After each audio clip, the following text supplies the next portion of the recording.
नमस्कार, सवाल जवाब में आपका स्वागत है। जैसे कि आप जानते ही हैं, इसमें आपके और हमारे सवाल होते हैं और हमारे मेहमान इनके जवाब देते हैं। यूथ देश का भविष्य माना जाता है और आजकल काफ़ी चर्चा चल रही है कि इनकी ज़रूरत है पॉलिटिक्स में एक बदलाव लाने के लिए, एक फ्रेश चेंज लाने के लिए। नवी मुंबई के पॉलिटिकल सीन पर अगर नज़र डालें तो यहाँ पर कई दिग्गज नेता हैं, सीनियर पॉलिटिशियंस हैं, पर साथ ही में एक यूथ भी बढ़ता हुआ नज़र आ रहा है, एक यूथ लीडरशिप नज़र आ रही है। आज हमारे जो मेहमान हैं वो इन्हीं को रिप्रेजेंट करते हैं और काफ़ी इंटरेस्टिंग है। दो तो कैंडिडेट्स हैं और एक कैंडिडेट रह चुके हैं और जीत चुके हैं।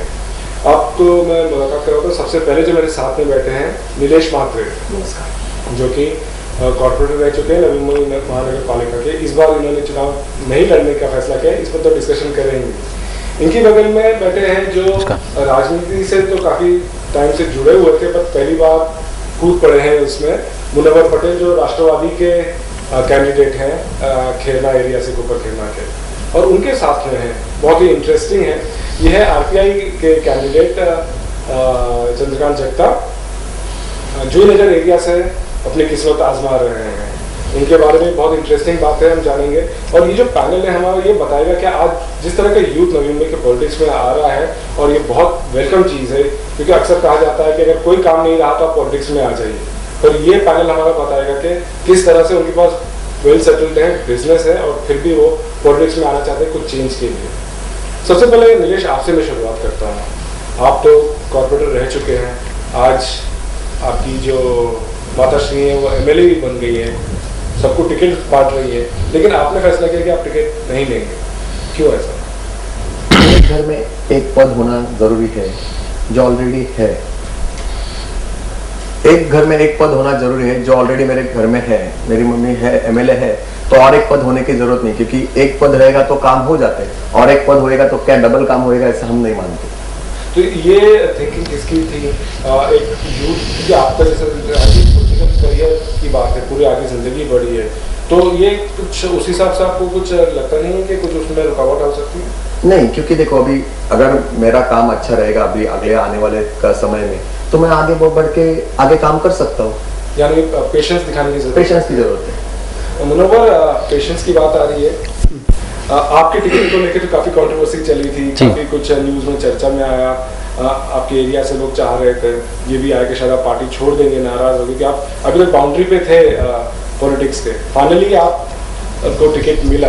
इसके बारे में कुछ बताइए, इस जर्नी के बारे में बताइए। नाइक साहब के पास मैंने मांग की थी, हमारे सब जितने खेरना गांव के जो भी ग्रामीण लोग थे वहाँ के, उन्होंने मांग की थी कि मैं पहले से राजकारण में काम करते आया था, और बहुत से लोगों के मैंने, जब मैं यूथ का वाइस प्रेसिडेंट था उस दिन से मैं उस टाइम से मैं काम कर रहा था, और काम करते करते लोगों का प्यार और स्नेह मुझे मिलता रहा, और लोगों ने मांग की थी नाइक साहब के पास कि आप मुनव्वर पटेल ये यूथ है और काम करने वाला है, इसको आप मौका दो, और मौका देंगे तो ये काम करेगा। तो नाइक साहब ने बड़ा दिल करते हुए फौरन पूरे खेरना गांव के जितने लोग थे उन सबकी मांगों को माना, और नाइक साहब ने मुझे अपना टिकट, पार्टी का टिकट डिक्लेयर किया। आपका भी इंटरेस्टिंग है कि जैसे आप बोल रहे हैं आपका गाँव काफ़ी पॉलिटिकली सेंसिटिव है, वहाँ भी काफ़ी सीनियर लोग भी हैं, जिनमें आपके फादर भी रह चुके हैं, कम्युनिटी के चेयरमैन भी रह चुके हैं, और भी लोग हैं। ऐसे में यूथ को क्यों प्रेफर किया गया वहाँ? नाइक साहब ने, जो मैंने काम किया था वाइस प्रेसिडेंट रहते हुए, यूथ का वाइस प्रेसिडेंट रहते हुए, तो नाइक साहब को मेरे काम बहुत पसंद आया था, और उन्होंने खेरना गांव के जितने लोग थे सबसे बातें की और सबको पूछा कि भाई मैं मुनव्वर पटेल को टिकट दे रहा हूँ, तो आपका कहना क्या है? तो सबने एक सुर में कहा कि मुनव्वर पटेल ये यूथ है और इसने यूथ वाइस प्रेसिडेंट रहते हुए अच्छे कामें किए हैं, तो आप इनको दे दो, ये खेरना गांव के जो वार्ड है 55, इसको डेवलपमेंट करके दिखाएगा। मतलब मैं आपके पास फिर आता हूँ कि जिस तरह से आप अड़े रहे काफ़ी ऑर्ड्स के बाद भी, उस पर हम कुछ चर्चा करेंगे। शामिल करते हैं जगताप को। बहुत इंटरेस्टिंग है, आप यूके में रहते हैं, फैमिली वहाँ पे है, सेटल्ड है, और वो सब छोड़कर आप यहाँ पर आए। और एक दूसरी इंटरेस्टिंग बात है, माफ कीजिएगा, नॉर्मली अगर आरपीआई हम बोलते हैं तो वो ख्याल में लोगों के नहीं आता है, which is wrong of course, कि भाई आरपीआई है ना तो फिर वो अलग प्रोफाइल के लोग हैं। यहाँ पे एक शख्सियत है जो यूके में वेल सेटल्ड है, एस्टैब्लिश्ड है, अच्छी कंपनी चला रहे हैं, आप यहाँ पे आकर इलेक्शन लड़ रहे हैं जुईनगर एरिया से, इसके बारे में कुछ बताइए। हालांकि सर, जो मेरा प्रभाग है वार्ड क्रमांक 82 जो है, ये जहाँ पे मैं खुद रहता हूँ और मेरा खुद का घर है। पहली बात यह है कि स्थानिक हूँ यहाँ पे, और प्रोफेशनली जब बात आती है तो प्रोफेशनल लेवल पे मैं एक सक्सेसफुल बिजनेसमैन हूँ। बहुत सालों से मैं आउट ऑफ इंडिया था, और हालांकि कुछ सालों में मैं इंडिया रिटर्न जब आया तब मैंने सामने से बात देखी कि हमारे वार्ड में जो भी काम होने चाहिए थे तो वो काम हुए नहीं अभी तक। तो मुझे ऐसा लगा कि ये काम करने के लिए और आए ना आए, मेरी जिम्मेदारी है और मुझे आगे आना चाहिए। हालांकि मेरी कोई इकोनॉमिकली रिक्वायरमेंट नहीं कि मुझे यहाँ से कुछ मिलना चाहिए या कुछ यहाँ पे मुझे खुद को हासिल करना है, बिकॉज आज के डेट में मेरे पार्टी के राष्ट्रीय अध्यक्ष आदरणीय रामदास जी अठवले साहब है, उन्होंने मुझे एक अच्छी पोजीशन दी है, अच्छे पद पे काम कर रहा हूँ, स्टेट प्रेसिडेंट करके काम कर रहा हूँ मैं एम्प्लॉयमेंट विंग के लिए। और जो भी काम मेरे हाथों से गए 2 साल से हुए, उसका एक अगर रिजल्ट देखेंगे तो आपको एक आइडिया मिलेगी कि जो भी मुझे संधि मिली है वहाँ पे मैंने इम्प्लीमेंट की है और उसका रिजल्ट दिया है। हालांकि मैं जहाँ पे रहता हूँ तो मेरी सोच ये है कि मैं जहाँ रहता हूँ वहाँ का प्रभाग, वहाँ का वार्ड जो मुझे चाहिए वैसा होना जरूरी है। हालांकि मेरे वार्ड की जो समस्या है उसमें अगर आप देखेंगे तो मैक्सिमम वहाँ के लोग जो है मिडिल क्लास फैमिली के लोग हैं, और जनरली रिक्वायरमेंट लोगों की ये होती है कि वहाँ पे अपनी बीज सस्ती हो जाए, अच्छा मार्केट बन जाए, वहाँ पे रास्ते अच्छे हो जाए। जो हमारे नई में मैक्सिमम चेन स्नैचिंग के बहुत सारे प्रॉब्लम्स इशू है, उसके लिए पुलिस सिक्योरिटी प्रॉपर हो जाए, सीसीटीवी की इम्प्लीमेंट होनी बहुत जरूरी है, पार्किंग की बहुत बड़ी समस्या है। तो ये सब बातों के लिए मुझे ऐसा लगा कि ये काम के लिए हालांकि ऐसा कोई वर्कआउट अभी तक हुआ नहीं है, और मैं ये मानता हूँ कि अगर मुझे अच्छी अपॉर्चुनिटी मिली है और ये अगर मुझे प्रूव करने का एक सही टाइम है और उसके लिए मैं एक चुनाव। तो ये बताइए कि फैमिली से सपोर्ट था या अपोज किया उन्होंने कि भाई अच्छा खासा चल रहा है, तुम पॉलिटिक्स में कहाँ से जा रहे हो? फैमिली से मेरी वाइफ ने खुद मुझे सपोर्ट किया, और उन्होंने बोली कि अगर अपने हाथों से अगर किसी लोगों के लिए अगर अच्छी बात हो रही है तो उसमें मुझे अच्छा लगता है कि जाना चाहिए आगे, और उसके लिए उन्होंने मेरे लिए टाइम निकाली कि मैंने इंडिया आ गई। बहुत अच्छी बात है। एक इंटरेस्टिंग बात है आपकी फैमिली में, जैसे कि डिवाइड करके रख दिया है कि आप और ताई पॉलिटिक्स देख रहे हैं, जी हाँ। आपके जो दूसरे भाई हैं वो और आपके फादर बिजनेस देखते हैं। ये डिवीजन क्या फैसला करके लिया गया, क्योंकि वो कभी लाइमलाइट में आते भी नहीं है? नहीं, ये डिसीजन फैमिली में बैठ के ही लिया हुआ है, क्योंकि हमारे जो भी डिसीजन होते हैं वो पॉलिटिकली हो या बिजनेस हो, फैमिली में बैठ के होते हैं। आज भी हम सब पार्टनर्स है कंपनी में, वो इश्यूज नहीं, इशू कंपनी के डिसीजन हम मिलके लेते हैं। पर क्या रहता है, अगर सब लोग सब जगह ध्यान दे और तो किसी दूसरी जगह अपना ध्यान देने को नहीं मिलेगा। इसलिए मेरा बड़े भाई है योगेश, वो पूरी तरह बिजनेस में कॉन्सेंट्रेट करते हैं, मैं हूँ जो दोनों तरफ कॉन्सेंट्रेट करता हूँ। पिछले से 5 साल अभी जब हमारे पास कुछ ज्यादा करने को नहीं था मेरे पास पॉलिटिक्स में, तो मैं पूरा टाइम बिजनेस में ही कर रहा था। पर आज जब मम्मी माँ एमएलए बन गई है और उनके इलेक्शन कैंपेनिंग जब से शुरू हुआ तब से मैं पॉलिटिक्स में ज्यादा मेरा टाइम जा रहा है, 20% टाइम मेरा बिजनेस में जा रहा है। और वो लोग बिल्कुल पॉलिटिक्स में नहीं दिखाई देते हैं? जी नहीं, वो पॉलिटिक्स में रहते हैं पर जब जरूरत पड़ती है तभी, उसके अलावा नहीं। और उनका वो लाइमलाइट में आने की जरूरत नहीं पड़ती है, पीछे से कंट्रोल, पीछे से। मैं भी तो आज तक मैं भी पीछे ही काम करता हूँ, आगे आने को मेरे को भी इतना ये नहीं है।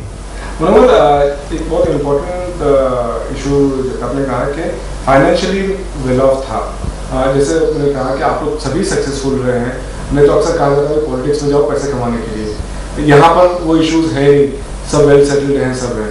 फिर आपको ये पॉलिटिक्स का शौक क्यों हुआ? पॉलिटिक्स का शौक मुझे बचपन से है। जब मैं उम्र की 12 साल का था तब मैं नाइक साहब के लिए, मेरे पिताजी जब खैरना गांव में शिवसेना का शाखा प्रमुख थे, तो उनको देखकर मैं नाइक साहब के लिए तभी जाके काम करने का, टेबल उठाने का, कुर्सी लगाने का।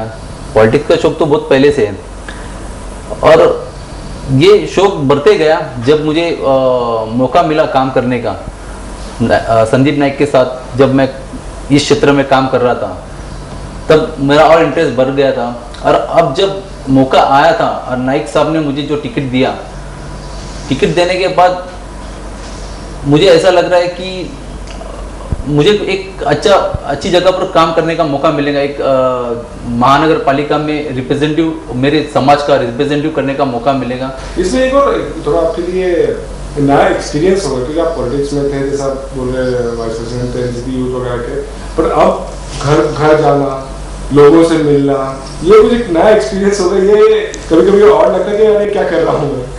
हाँ बिल्कुल और लगता है, लेकिन गांव के अंदर तो ऐसे सबसे मेरा परिचय है। गांव में तो पहचानते, बट आसपास की कॉलोनी, आसपास की जो कॉलोनी है, सेक्टर 11 में जो कॉलोनी है, वहाँ पर बहुत से लोग मुझे जानते नहीं हैं। तो मैं गया, डोर टू डोर किया, लोगों से मिला, लोगों ने मुझे अच्छा रिस्पॉन्स दिया। आप यंग हो और यंग को पॉलिटिक्स में आना चाहिए, और उन्होंने मुझे देखते हुए जो रिस्पॉन्स दिया, मुझे 100% श्योर है कि वो लोग मुझे ज़रूर वोट करेंगे यार, इस सिलेक्शन में भारी मतों से जीतेंगे।